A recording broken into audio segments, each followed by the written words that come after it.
teman-teman, selamat malam.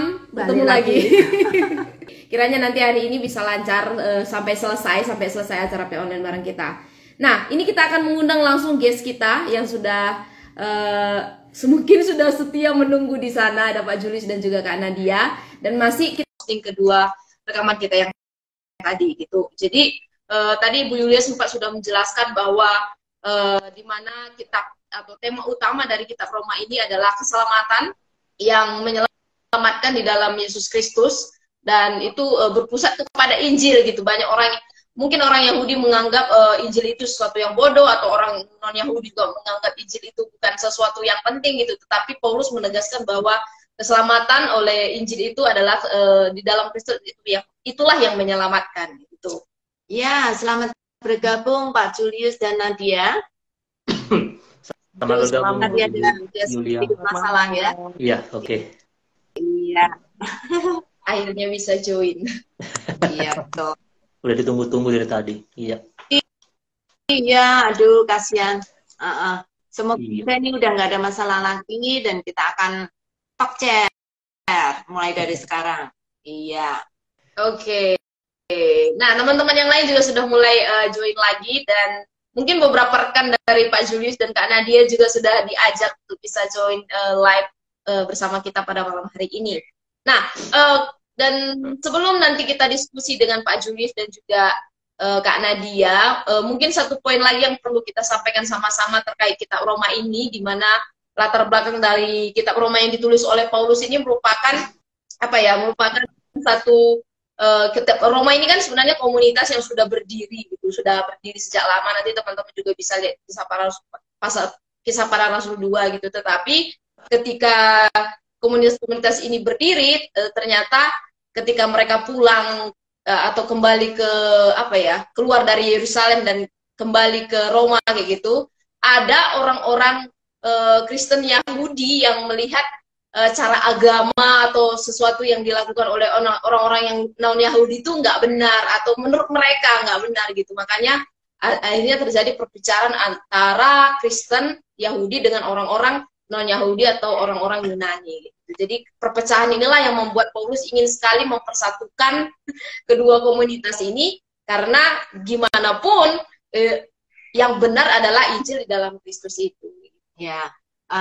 Satu yang menjadi poin utama dari perpecahan mereka adalah karena orang Yahudi memaksakan tradisi Yahudi untuk menjadi selamat gitu ya, sedangkan Kristus sudah mati untuk kita semuanya, baik orang Yahudi atau Yunani, untuk kita menerima keselamatan karena anugerah. Nah, karena itu Paulus kembali menekankan basic understanding, pengertian paling dasar dari keselamatan, bahwa keselamatan itu bukan karena melakukan pekerjaan atau perbuatan gitu ya, tetapi karena anugerah dari Yesus Kristus. Nah, ini ditekankan benar-benar sangat kuat sekali oleh Paulus di surat Roma, dan ini menolong kita untuk tahu, khususnya untuk kita-kita yang kadang-kadang menganggap bahwa keselamatan itu adalah karena usaha kita. Nah, ini dikoreksi oleh Rasul Paulus ya, bahwa keselamatan adalah karena anugerah. Nah, itu perpecahan yang paling utama di antara kedua grup ini, dan ini dua grup ini sampai hari ini ternyata masih ada nih. Di dalam gereja selalu ada dua grup ini. Grup yang mengatakan bahwa keselamatan karena usaha kita atau perbuatan kita, tapi ada juga yang percaya seperti yang Paulus katakan, keselamatan karena anugerah, gitu ya. Ya. Nah, dan lebih tepatnya pada hari ini kita akan belajar dulu dari Roma pasal 1, dan minggu-minggu berikutnya juga kita akan melihat pasal-pasal yang lain dari kitab Roma yang sangat terkenal. Dan sudah bersama dengan kita malam hari ini Pak Julius dan Kak Nadia, yang pastinya sudah belajar ya dari Roma pasal 1, sudah membaca beberapa kali gitu juga. Oke, nah ketika melihat Roma pasal 1 ini gitu, ada berapa ayat nih yang ditemukan, dan juga ada berapa perikop nih, karena cukup banyak perikopnya di dalam Roma 1 ini.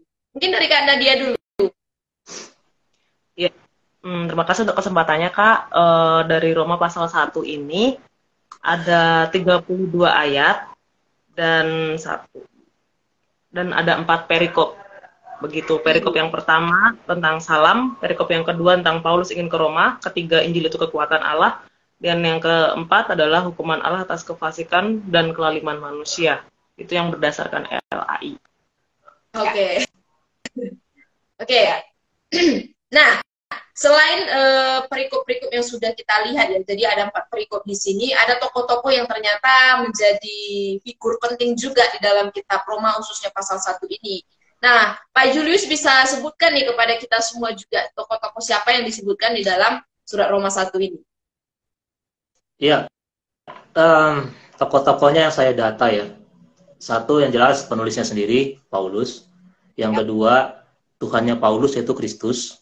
Dan Bapaknya Yesus yaitu Allah Bapa. Lalu ada tokoh Daud, ada tokoh Roh Kekudusan, Roh Kudus ya, Roh Kekudusan. Ada dituliskan di situ juga nabi-nabinya, para penulis kitab-kitab Perjanjian Lama. Ini yang saya data ya. Ada kami itu berarti Paulus dan timnya. Ada semua bangsa, ada juga orang mati di situ. Ada kamu, itu jemaat di Roma ya, kepada siapa surat ini ditulis. Ada bangsa bukan Yahudi, ada orang Yunani, ada orang Yunani, orang terpelajar, orang tidak terpelajar, ada orang Yahudi, ada manusia fasik dan lalim, ada banyak. Kalau didata banyak sekali. Itu tokoh yang utamanya ya, yang diulang-ulang ditulisnya dalam satu pasal ini. Begitu Kak Roma dan Yulia. Tapi ternyata walaupun banyak, tapi orang-orang ini orang-orang yang punya peran penting di dalam konteks yang Paulus sedang katakan ya. Orang bukan Yahudi itu sangat penting. Kenapa? Karena latar belakangnya orang yang Yahudi juga sangat penting, karena itu bangsa pilihan yang diberikan Allah. Jadi seluruh tokoh-tokoh yang ada di sini tuh orang-orang yang memang memang penting. Iya. Oke. Jadi selain tokoh-tokoh yang sangat banyak tetapi penting semua juga, apakah teman-teman juga menemukan ini?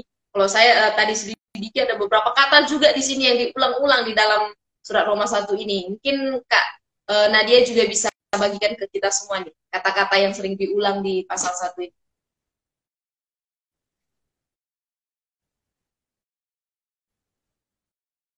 Masih di mute. Ya, di unmute dulu.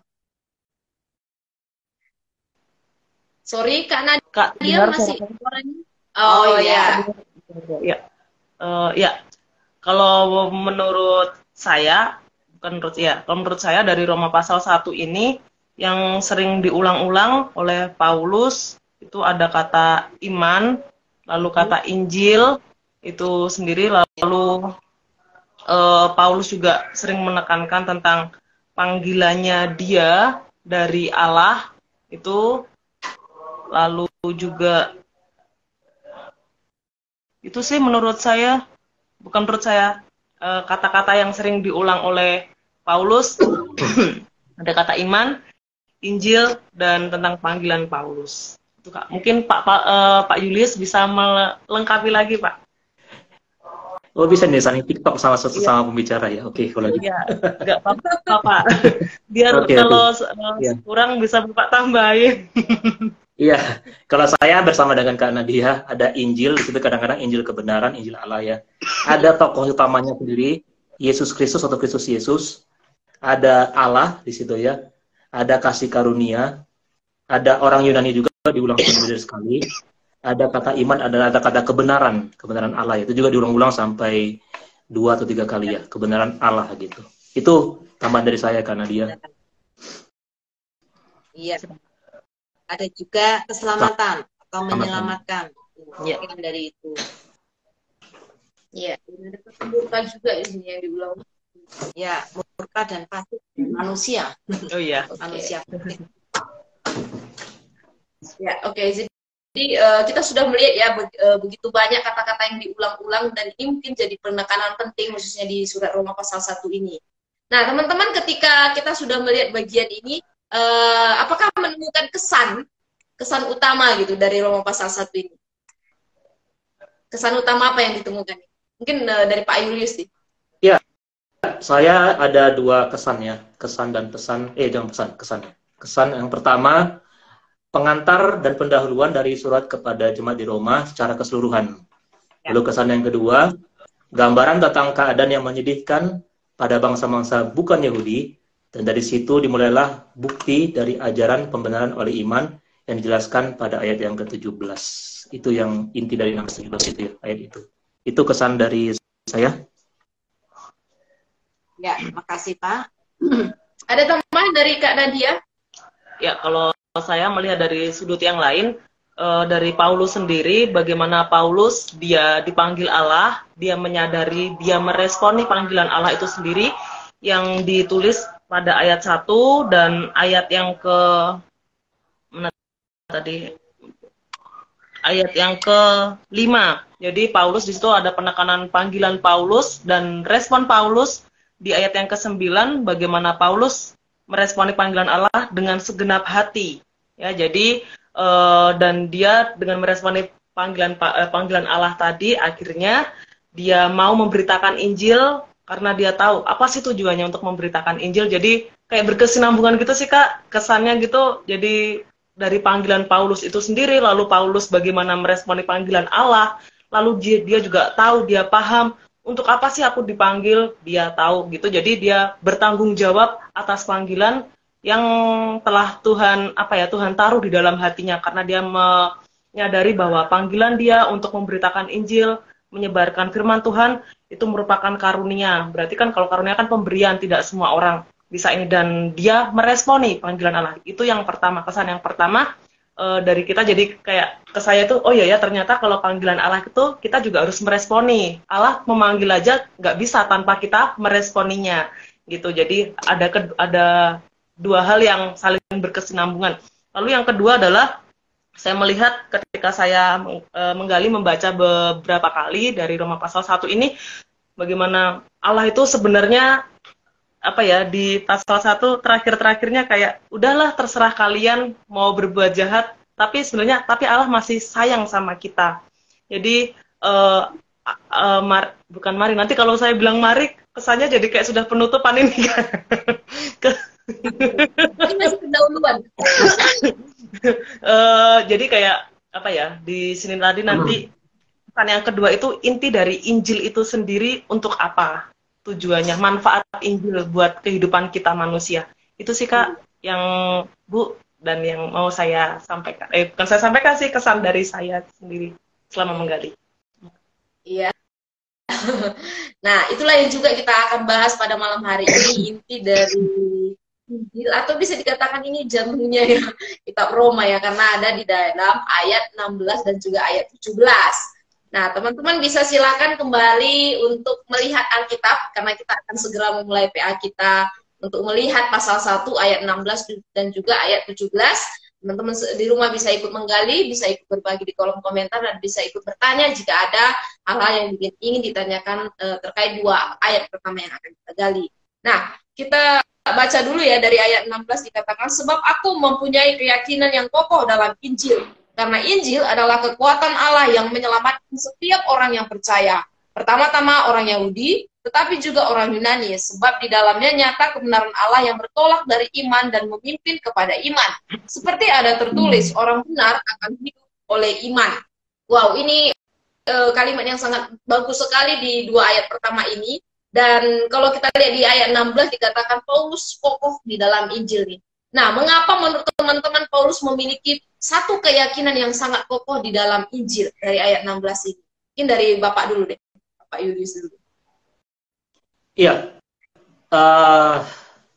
karena Paulus berhadapan dengan ini ya, dengan para cerdik pandai atau tokoh-tokoh teologi di mereka menginjak Injil ya di situ, maka dia perlu menuliskan surat kepada jemaat di Roma. Karena apa? Karena satu pandangan mereka tentang pribadi utama dalam kekristenan, yaitu Kristus, itu adalah orang yang mati digantung di kayu salib. Masa sih Tuhan Mesias itu memalukan digantung, bahkan katanya versi aslinya itu Tuhan itu telanjang, nggak pakai apa-apa gitu loh. Masa sih tokoh utamanya itu? Dan yang kedua juga ajarannya sederhana. Bagi orang-orang yang filsafat, ajaranku ini sederhana, dia kan gemetar kan ketika menyampaikan, ketika berhadapan dengan para kaum nggak enakan gitu. surat-suratnya. Maaf Pak Dan yang Julius, kedua, bisa matiin videonya dulu karena banyak sekali putus ya? buffering Pak. Putus. Halo, kenapa Bu? Dimatiin, Putus-putus matiin ya? dulu Ini memang videonya ini agak supaya audionya bisa. buffering. Iya. Iya. Videonya aja Pak, dimatiin dulu Oh, supaya video nggak terlalu dimatiin. berat. Oke, baik-baik. Video dimatiin. Oke ya. Ya. Ya, coba nanti Sekarang apa? kalau sudah stabil, Sudah nanti videonya dinyalain lagi ya Pak ya.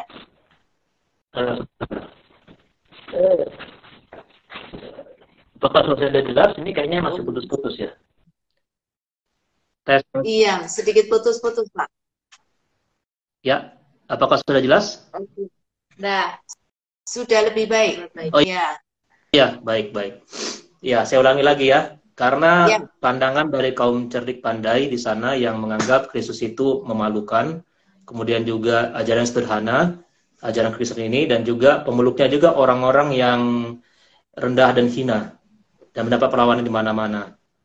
Tapi ketika Paulus dipanggil oleh Yesus, dan dia tahu siapa Yesus adalah Mesias yang dijanjikan itu, yang selama ini dia lawan, dia mengatakan, aku tidak malu memberitakan Yesus ini. Aku tidak malu bersama-sama dengan jemaat yang rendah dan hina ini.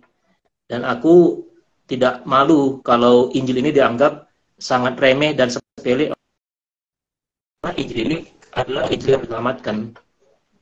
Dia tidak malu mengajarkan itu kepada siapapun, termasuk kepada kaum cerdik pandai yang ada di Roma. Itu sekilas, Kak Roma.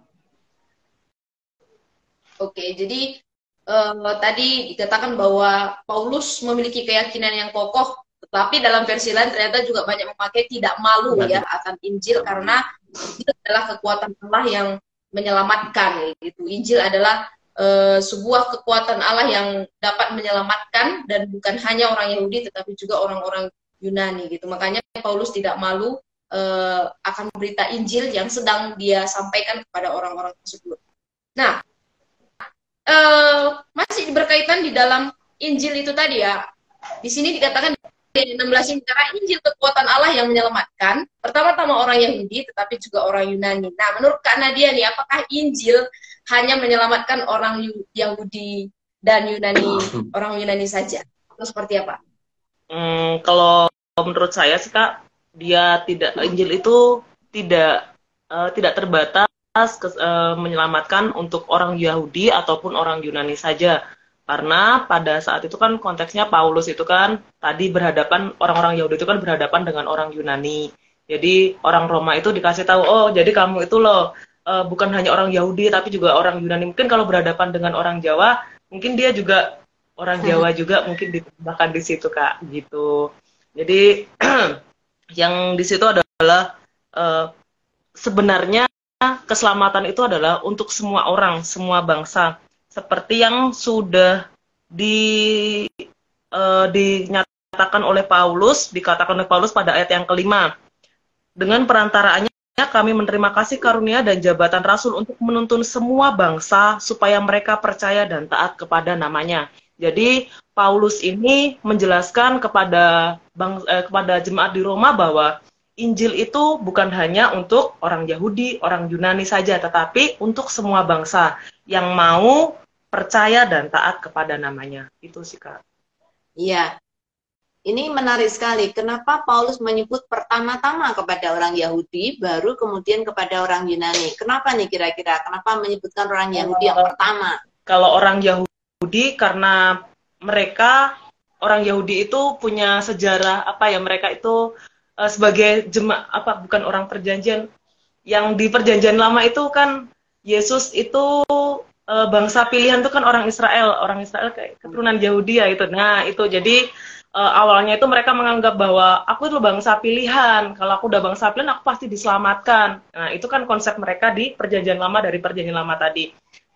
Karena mereka pada saat itu berinteraksi dengan orang Yunani juga, makanya Paulus menyambungkan ke situ. Begitu sih Bu, atau kurang tepat bagaimana? Begitu menurut pendapat saya. Iya betul. Secara khusus Paulus menyebut bangsa Yahudi yang pertama bukan karena utama, hanya pertama saja, karena memang Kristus memanggil bangsa Yahudi untuk menjadi jalan Mesias dilahirkan. Tetapi mereka bukan akhir, bukan yang paling utama. Karena dari mereka, Tuhan ingin Tuhan itu menyebar ke semua bangsa-bangsa lain. Dan saat itu adalah bangsa Yunani karena yang paling besar dan saat itu menjadi bangsa internasional ya, ada di mana-mana. Sehingga disebutkan yang kedua. Disebut yang kedua bukan berarti kurang penting, tetapi lewat mereka kemudian Paulus juga melihat seluruh bangsa nanti akan juga menerima Injil. Jadi hanya urutan saja ya, bukan karena utamanya, tetapi hanya urutan siapa yang duluan terima gitu ya. Ya. Oke. Dan orang Yunani juga seringkali mengacu kepada bangsa-bangsa lain. Jadi bukan hanya orang Yahudi, orang Yunani, tapi memang berkaitan dengan bangsa. Gitu. Jadi Injil di sini ini membuka paradigma kita ya, bahwa Injil yang menyelamatkan itu bukan karena hukum Taurat, bukan karena perbuatan baik, bukan karena bukan karena pintarnya seseorang atau hikmatnya seseorang, tapi benar-benar Injil yang menyelamatkan itu dari pribadi Yesus Kristus sebagai kekuatan Allah yang disebutkan di pasal 1 ayat 16 dan 17. Nah, masih berkaitan tentang Injil yang menyelamatkan, ini mungkin dari sudut pandang pengalaman pribadi Pak Julius ataupun Kak Nadia sendiri ya. Apakah sudah mengalami kuasa Injil yang menyelamatkan itu? Mungkin bisa sharing juga kepada kita semua. Dari Pak Julius. Masih buffering nggak Pak? Semoga dibayar.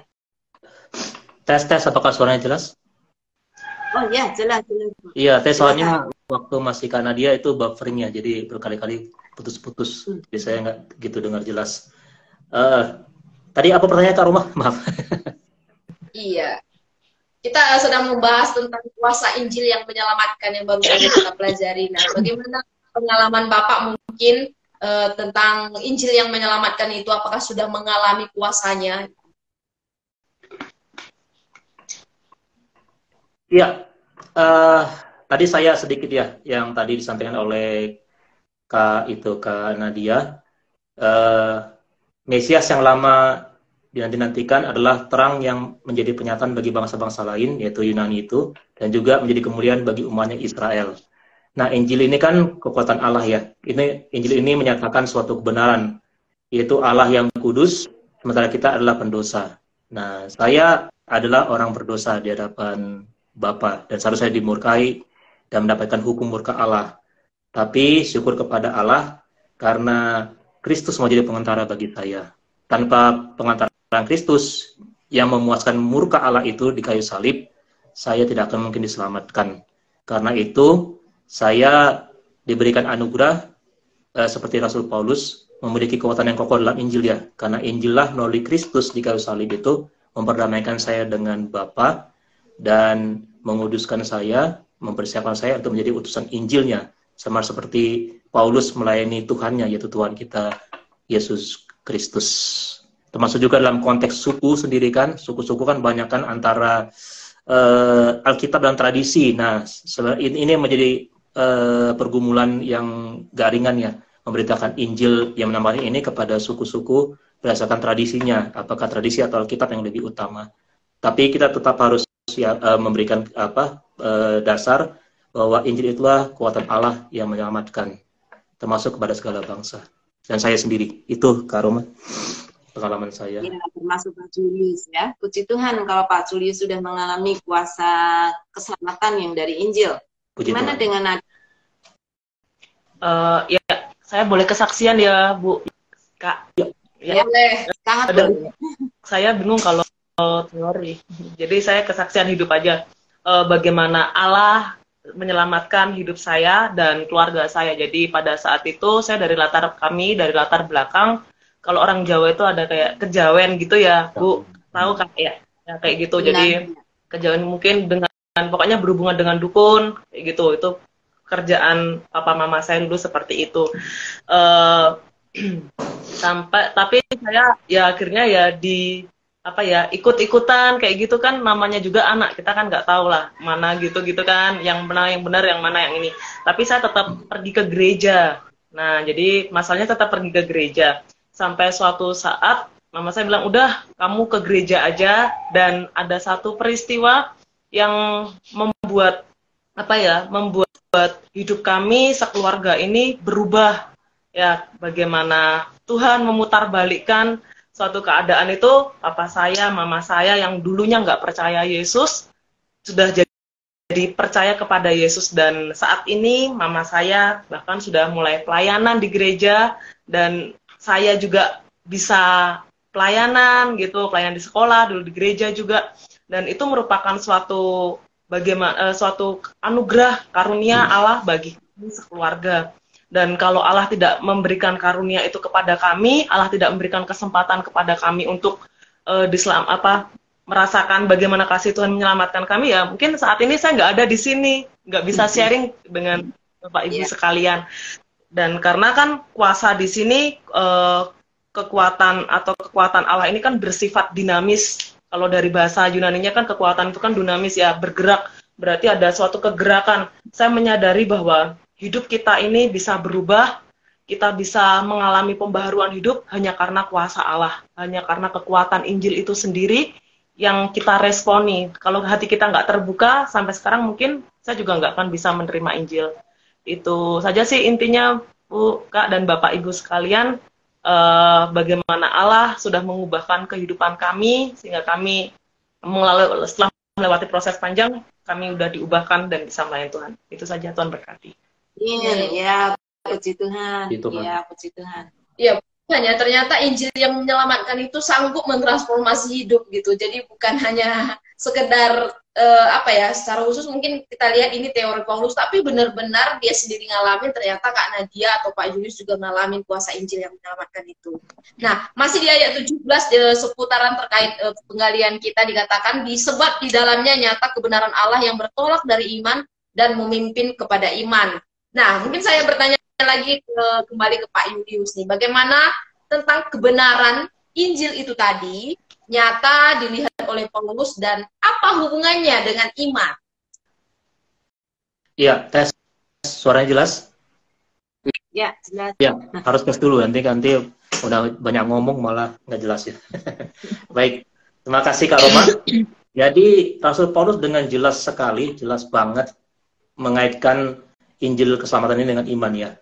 Bertolak dari iman yang pertama, yang dengannya kita ditempatkan dalam keadaan yang dibenarkan dan memimpin kepada iman yang selanjutnya, yang dengannya kita hidup dan tetap dalam keadaan yang dibenarkan. Nah, jadi iman yang membenarkan ini tidak kurang dari Yesus sendiri yang kita terima sebagai juru selamat kita. Benar oleh iman, jadi ada iman yang membenarkan kita.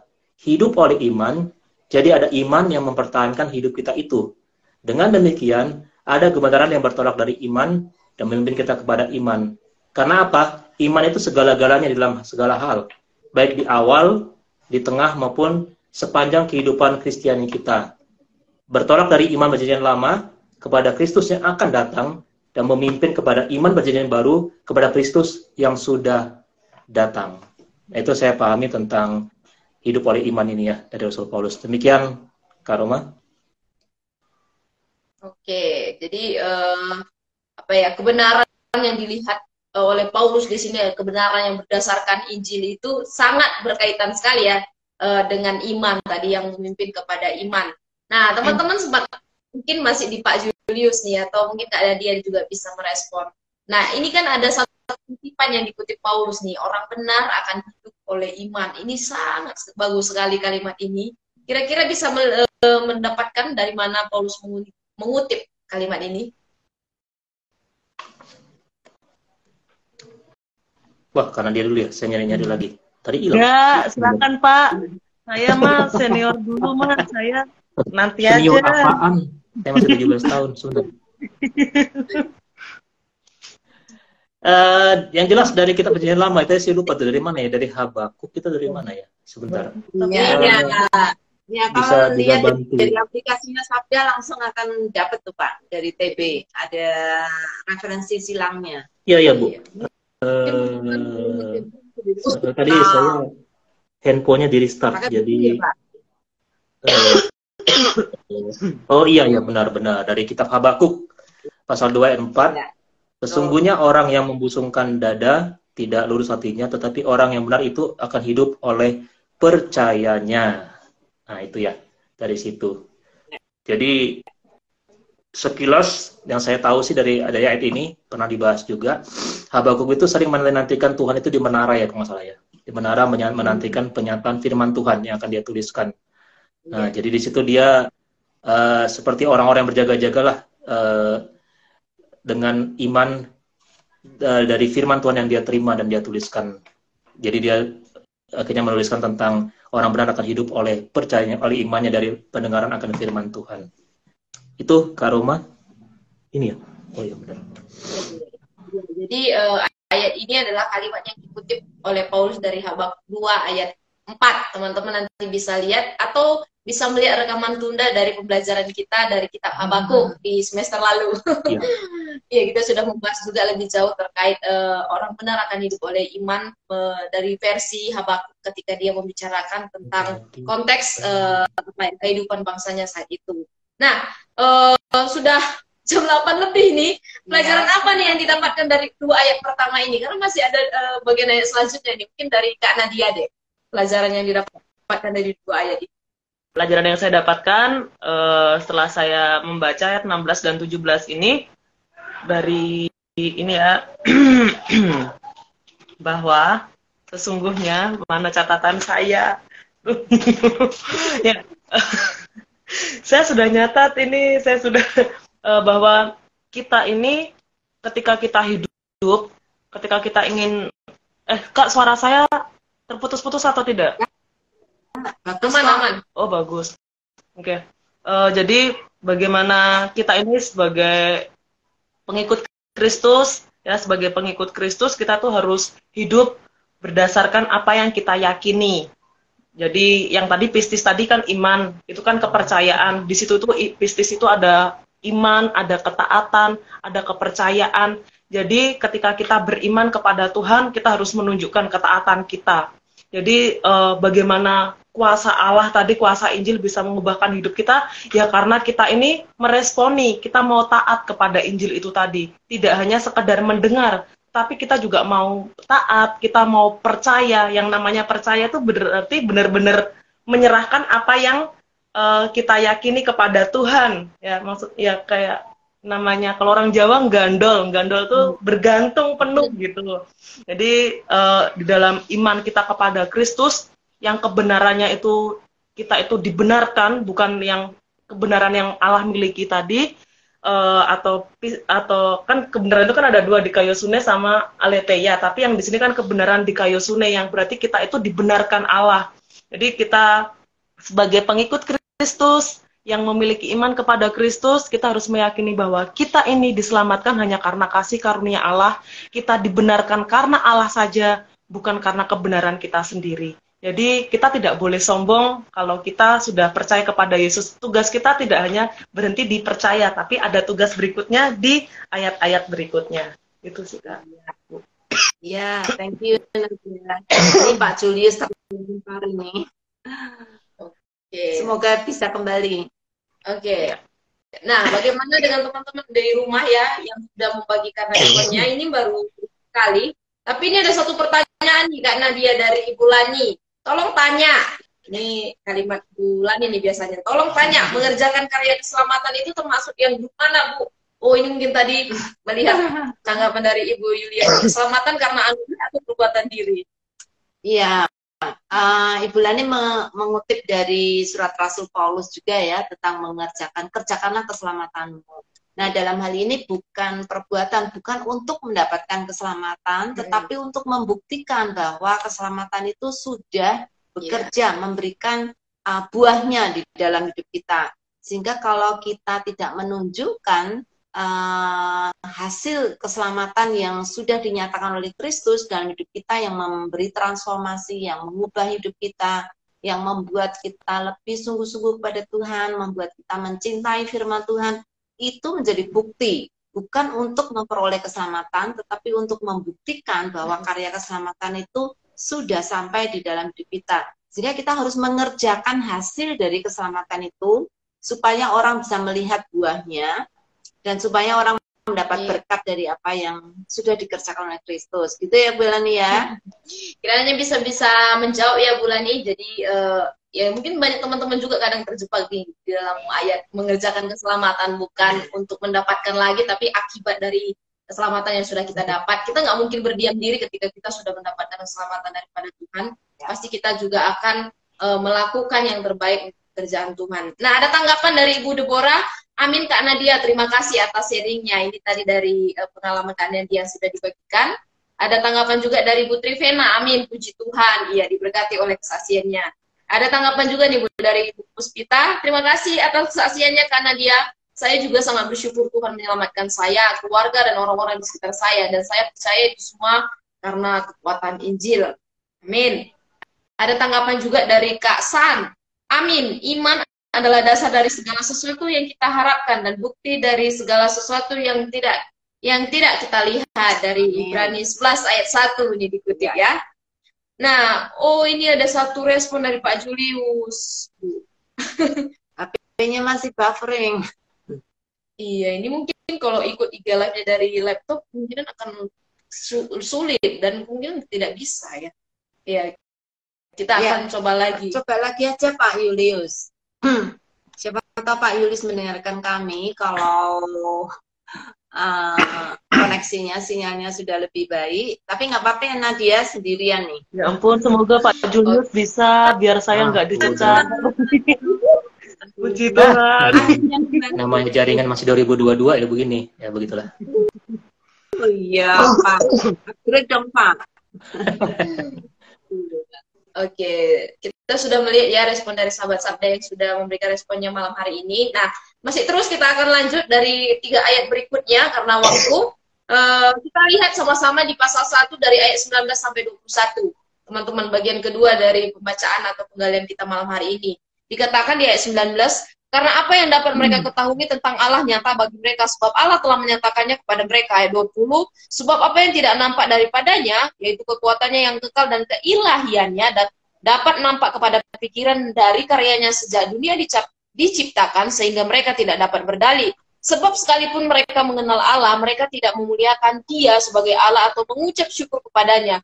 Sebaliknya pikiran mereka menjadi sia-sia dan hati mereka yang bodoh menjadi gelap. Nah, ini 3 ayat yang menurut saya agak seram ayatnya, tetapi itulah pernyataan dari Paulus terkait manusia. Nah, pertanyaan pertama nih kepada teman-teman yang Pak Yulius dan juga Kak Nadia, mungkin ke Pak Yulius dulu ya, bagaimana Allah menyatakan dirinya kepada manusia dari zaman ke zaman, lihat dari ayat ini.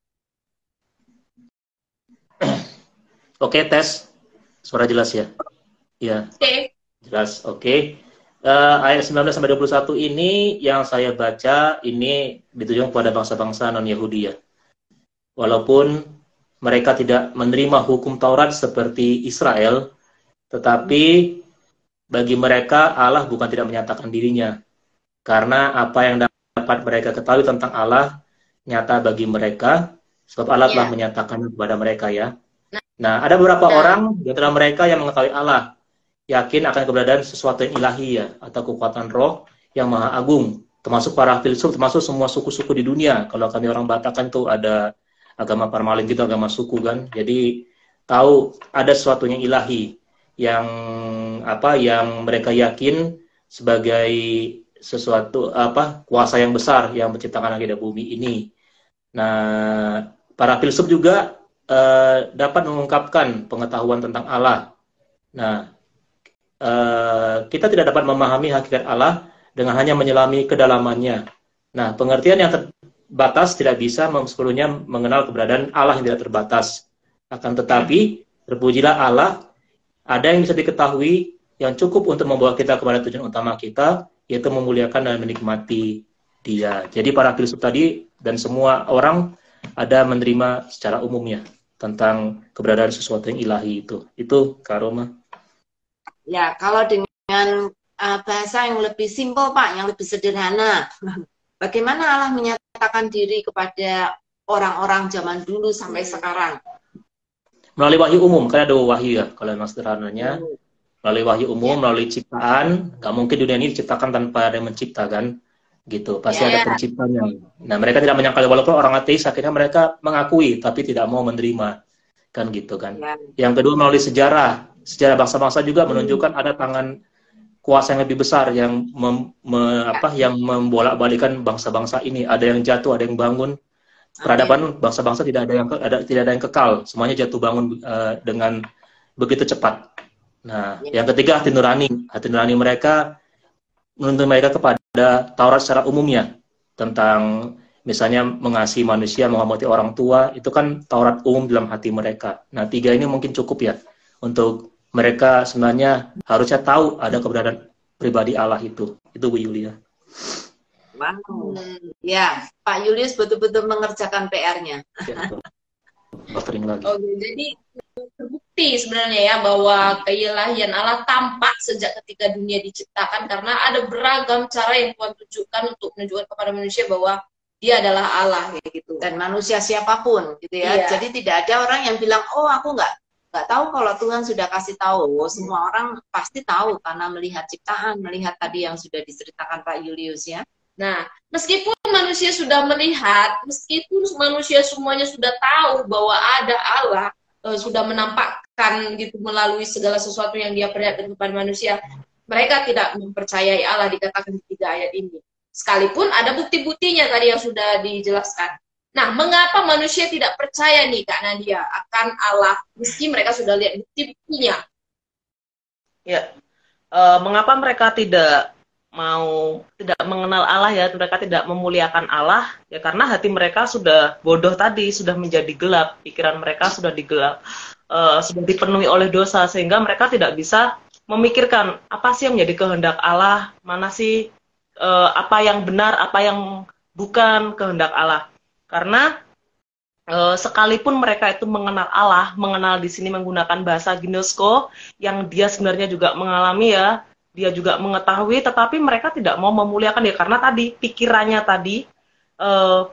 tadi dia sudah dipenuhi oleh dosa. Hati mereka itu sudah bodoh, sudah menjadi gelap. Padahal orang Yahudi itu ya mengatakan bahwa hati itu adalah pusat kehidupan. Jadi kalau hati mereka itu sudah bodoh, berarti seluruh tubuhnya pun, maksudnya seluruh kehidupannya pun akan menjadi bodoh gitu. Walaupun mereka itu mengaku mengenal Allah, mengalami Allah, mengalami perjumpaan dengan Allah itu sendiri. Ya kayak kita kalau kayak kita ini mengaku mengenal Tuhan, aku loh sudah mengalami Allah. Tapi banyak juga kok orang yang murtad, ya enggak?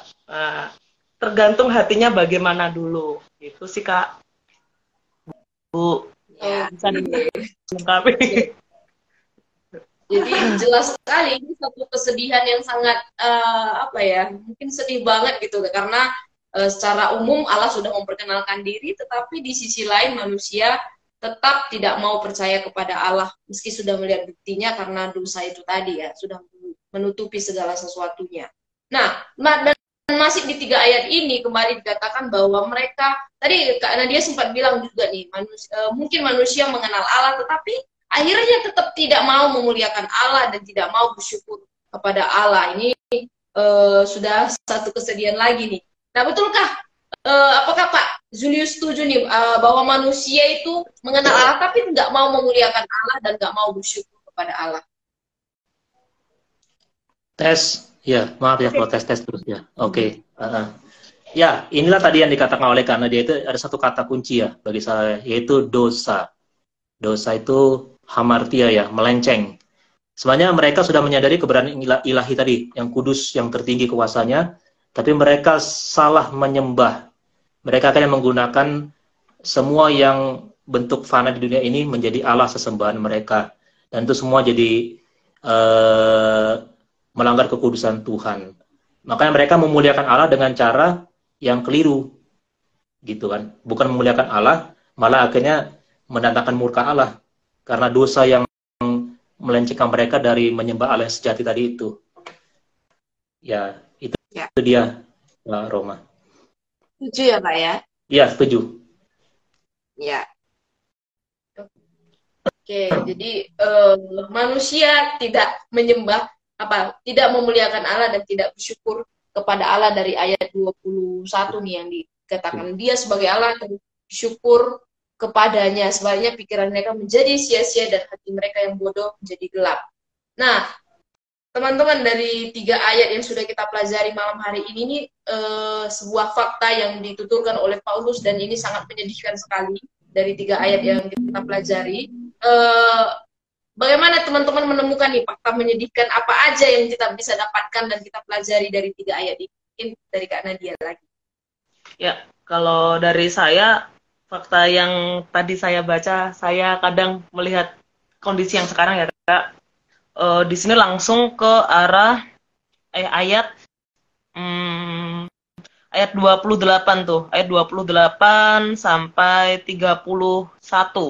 Jadi tadi kalau yang ayat-ayat sebelumnya, ayat-ayat di ayat 26 sih juga Kak, ayat 27 juga, itu sampai ayat 31 itu menjelaskan dosa-dosa, kejadian yang terjadi bagaimana manusia itu ketika hatinya, ketika pikirannya sudah tidak lagi dikuasai oleh Allah, tidak dikuasai lagi oleh kebenaran firman Tuhan, tetapi dia mau merelakan hati dan pikirannya itu dipimpin oleh dosa, bukan dipimpin oleh Allah. Yang sebelumnya dia memang mengenal Allah, dia sudah mengalami Allah, tapi kan namanya perubahan kalau kita tidak mau menjaga seperti yang dikatakan oleh Bu Yulia tadi kan, kalau kita tidak mengerjakan keselamatan kita, ya maka nggak ada buah yang kita hasilkan. Yang ada kan buah dosa malahan, ya kan, karena kita mengerjakan banyak dosa. Di situ teman-teman, Bapak Ibu sekalian bisa melihat di ayat yang ke 27 ya sampai 31 itu ada contoh-contoh hal-hal duniawi yang Allah benci. Yang di sini mungkin ada kejahatan, ya, kelaliman. Di sini yang saya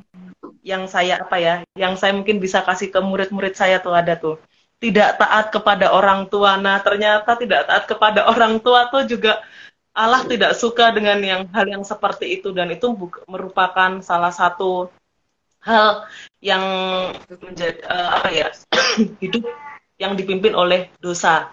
Itu sih Kak, Bu, dan teman-teman Bapak Ibu yang lain. Nggak apa-apa ya saya sebutkan ayatnya biar nggak usah banyak ini, biar Bapak Ibu biar membaca Alkitab. Nanti kalau saya yang bicara kayak didongengin. Enggak kok. Nah, kita di akhir nih, aplikasi apa yang teman-teman tadi Kak Nadia udah belajar banyak nih, aplikasi apa yang mau diterapkan Kak dari 2 bagian yang sudah kita pelajari? Nanti setelah itu baru ke Pak Yulius. Oke. Yang saya dapat terapkan adalah yang pertama, kalau kita mau mengenal Tuhan dan kita mau bertumbuh, berbuah, ya kita harus benar-benar melakukan konsisten, ya, namanya kita hidup dalam Tuhan itu pasti ada namanya perjuangan tadi. Mengerjakan keselamatan itu tidak mudah, tetapi kita harus konsisten.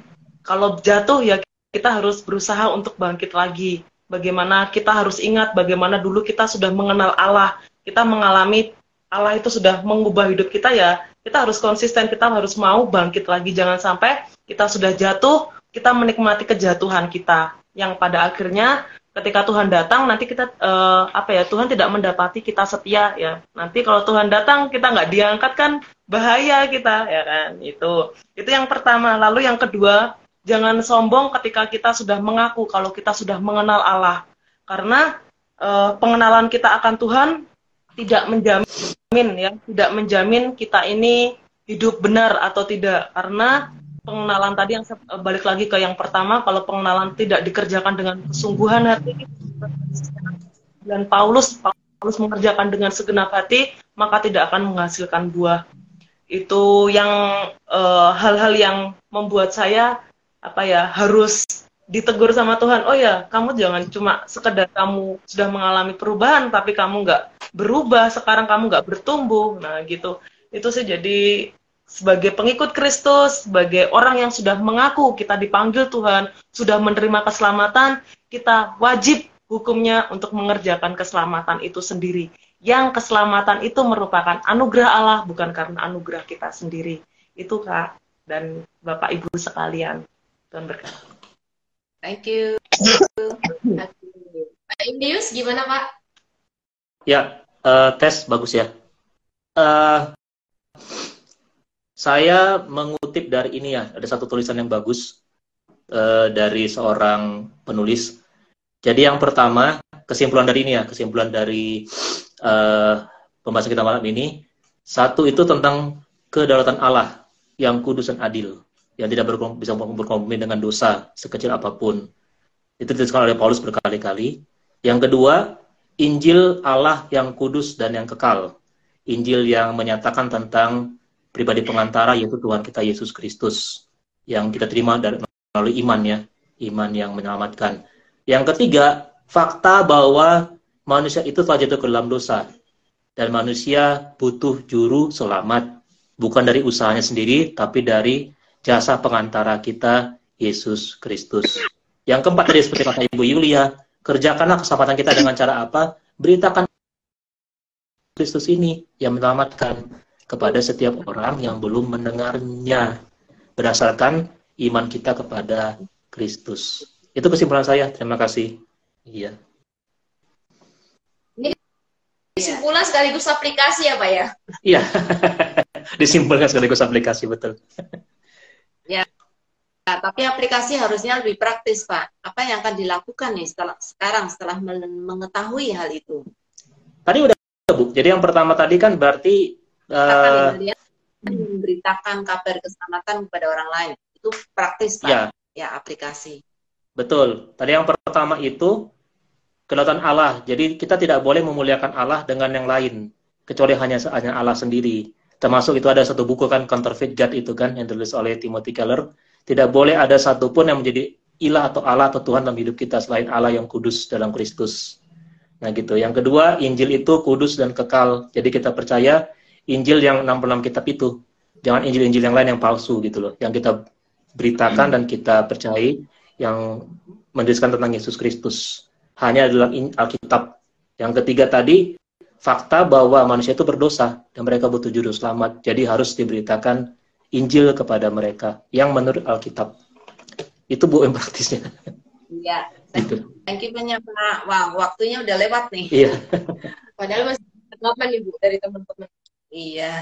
Oke, mungkin ini ada 2 tanggapan nih dari teman-teman Pak Julius dan juga Kak Nadia. Ini dari Bu Anita. Terima kasih atas penjelasannya Pak Julius. Dari Ibu Deborah, tertarik dengan frasa mengenal Allah dari pengalaman rohani, karena mengenal Allah lah saya bisa memuliakan Dia. Sebelum mengenal Allah ya hanya mengagumi mungkin ya. Oke, dari tanggapan dari Kak Margo, terima kasih sharingnya dan penggaliannya yang cukup dalam Kak Nadia dan Pak Julius. PA hari ini banyak bahasa asli yang disampaikan Kak Nadia dan Pak Julius dan memperdalam PA malam ini. Ya silakan Kak Margo juga nanti bisa dalam dengan bahasa asli yang dipelajari. Oke. Terima kasih untuk Pak Julius dan juga Kak Nadia sudah memaparkan dalam acara PA online bareng kita malam hari ini, dan tentunya ada banyak hal baru yang disingkapkan pada kita semua berkaitan dari ayat-ayat yang sudah kita gali, dan pastinya lebih banyak lagi nanti yang bisa kita dapatkan dalam penggalian kita secara mandiri ketika sahabat-sahabat juga mungkin menggali lagi Roma pasal 1. Mungkin kita terbatas malam hari ini karena tidak bisa melihat seluruh ayat, hanya 5 ayat yang kita lihat. Tetapi teman-teman nanti bisa mempelajari. Oke, ini Kak Nadia dan Pak Julius juga masih sedikit agak batuk dan flu, jadi teman-teman juga ya tadi ada sedikit gangguan di bagian itu. Semoga nggak menularin ya Pak ya. Iya Bu. Jaringan. Oke. Karena waktu sudah habis ya Bu ya. Saya akan berbagi sedikit tentang pelajaran yang saya dapatkan. Yang pertama sih bersyukur banget tadi karena ada banyak penggalian yang sudah dibagikan oleh Pak Julius dan Kak Nadia. Terus yang kedua melihat lagi ya identitas saya sekarang di dalam Kristus, dan bersyukur sekali untuk setiap setiap kesempatan yang Tuhan berikan. Pertama bisa diselamatkan, terus di dalam itu juga menyadari bahwa banyak sekali orang-orang yang ternyata sudah mengetahui tentang keberadaan Allah tetapi tidak mengenal Allah atau tidak mau mengakui tentang Allah yang berotoritas atau Allah yang berdaulat. Jadi dari beberapa poin ini saya belajar tentang adanya satu kerinduan gitu tadi ya. Banyak beberapa kali diulang tentang keselamatan itu yang harus dibagikan kepada orang-orang lain juga gitu, dan ini jadi satu renungan. Biasanya PA ini jadi satu renungan ya, bagaimana kabar keselamatan ini juga harus disebarkan kepada orang seperti Paulus yang membagikannya kepada orang-orang Roma saat itu. Ya. Saya senang sekali bisa ber-PA dengan Kak Nadia dan juga Pak Julius. Dari Kak Nadia, saya melihat ada banyak PR yang sudah dikerjakan, banyak catatan yang sudah dipelajari, dan sangat senang melihat kitab Roma atau surat Roma ini menjadi berkat yang sangat besar, terkhusus ketika tadi Nadia bilang bahwa kita harus kita setelah menerima keselamatan nggak mungkin bisa diam saja gitu ya, pasti kita harus melakukan sesuatu, dan itu adalah respon yang kita berikan kepada Allah atas anugerah keselamatan yang sudah diberikan kepada kita, atau dengan kata lain tadi yang disebut Ibu Lani, mengerjakan keselamatan kita. Dan itu betul ya, saya yakin keselamatan yang Tuhan berikan itu dinamos dari Kak Nadia juga mengatakan ya, nggak mungkin akan membuat kita diam, pasti akan melakukan sesuatu. Itu menjadi bukti bahwa itu hidup gitu ya, keselamatan yang Tuhan berikan. Dan dari Pak Julius yang juga senang sekali, aplikasi yang paling sangat jelas bahwa kita sudah menerima keselamatan, kita sudah mengalami keselamatan, dan kita akan bagikan itu kepada orang lain gitu ya. Saya sangat terberkati dengan itu, dan kiranya ini mengingatkan kita kembali tugas panggilan kita, bukan hanya menerima keselamatan, tetapi juga membagikan itu kepada orang lain, sehingga orang lain pun boleh menerima keselamatan. Ya, terima kasih Pak Julius untuk sharingnya, dan juga Kak Nadia. Iya. Puji Tuhan, kita sudah ada di akhir acara kita hari ini. Teman-teman, sekali lagi terima kasih. Mungkin waktu yang sangat terbatas, kita nggak bisa ajak teman-teman untuk join secara live yang ingin mungkin tadi membagikan pelajarannya. Mungkin bisa nanti dicoba minggu depan untuk bisa bergabung bersama kita, bisa join secara live. Iya, oke. Di akhir ini kita akan menutup serangkaian acara PA Online bareng kita ini di dalam doa. Untuk itu saya minta kesediaan Bapak Julius bisa kembali menutup dalam doa. Baik, suara saya jelas ya. Bapak Ibu Saudari, mari kita berdoa. Bapa di sorga, kami bersyukur untuk AYO-PA secara online pada malam hari ini. Kami bersyukur Engkau memberikan kami kesempatan, walaupun secara online, membahas satu kitab yang masih begitu sulit untuk dipahami oleh banyak jemaat Tuhan. Itu kitab Roma, pasal yang pertama. Kami bersyukur kitab ini ditulis oleh hamba-Mu, Rasul Paulus, yang Kau panggil sebagai Rasul, yang adalah hamba Kristus, untuk memberitakan tentang kedaulatan Allah atas hidup manusia, dan mereka, manusia berdosa itu, baik yang orang Yahudi maupun non-Yahudi, butuh juru selamat, yaitu anak-Mu, Yesus Kristus. Kami bersyukur Rasul Paulus tidak malu memberitakan Injil ini, tidak malu memberitakan Yesus yang tersalib, tidak malu untuk memberitakan ajaran yang sederhana ini bagi kaum cerdik pandai yang menolak Injil Kristus ini, dan tidak malu untuk bersekutu, bertumbuh bersama dengan jemaat-jemaat Tuhan yang hina dan rendah, yang dipandang sangat tidak hormat bagi orang-orang dunia yang menolak Kristus. Kami bersyukur karena iman dalam Kristus yang menyelamatkan kami. Kami bersyukur Injil ini juga dibukakan bagi semua bangsa yang Kau kehendaki, dan nanti akan semuanya memuliakan nama-Mu Bapa. Kami bersyukur juga untuk fakta tentang manusia jatuh ke dalam dosa, tentang manusia yang menolak keberadaan-Mu ya Bapa, dan tidak memuliakan Engkau seperti yang Kau kehendaki.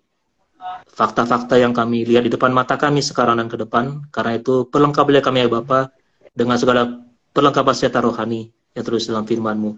Biarlah hidup kami dipimpin untuk kudus di hadapan Allah, sungguh-sungguh menerima keselamatan dari-Mu Bapa melalui Kristus, dan memberitakan Injil keselamatan ini kepada mereka yang terhilang, yang Engkau telah tentukan untuk menerima berita Injil keselamatan ini.